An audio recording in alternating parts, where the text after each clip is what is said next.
Hello friend, আমি মালা মাহাতো। কেমন আছো তোমরা সবাই? আশা করি খুব ভালো আছো। তো বন্ধু, দেখতেই পাচ্ছ আমি রেডি সেডি হয়ে টোটোতে যাচ্ছিলাম। তো বন্ধু বললো তো আজকে আমি কোথায় যাচ্ছিলাম।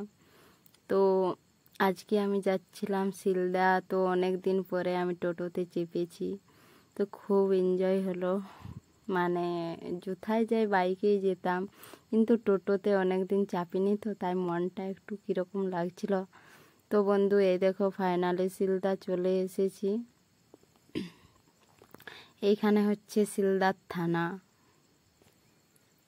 তো বন্ধু এই দেখো, এইখানে আমি শিলদা হলে বজরংবলীর কাছে আসি, এই প্রণাম করি বজরংবলীর কাছে। তো বন্ধু, শিলদা যে কারণে এসেছিলাম, তো এই দেখো বন্ধু, শিলদা আমি এসেছিলাম হসপিটাল, শিলদার হসপিটাল। তো কি বলবো, হসপিটালে আমাদের একটা ফুচকি ভর্তি ছিল, তাই দেখতে এসেছিলাম। তো বন্ধু, এইখানে তোমাদেরকে দেখাচ্ছিলাম আমাদের শিলদার হসপিটালটা অনেক ছোটোখাটো। তো এই দেখো, এইখানে পেশেন্ট নিচেই শুয়ে আছে, কারণ বেড পায়নি। তো আমি তোমাদেরকে দেখাচ্ছিলাম তো কোন সাইডে আমাদের ফুচকিটা আছে।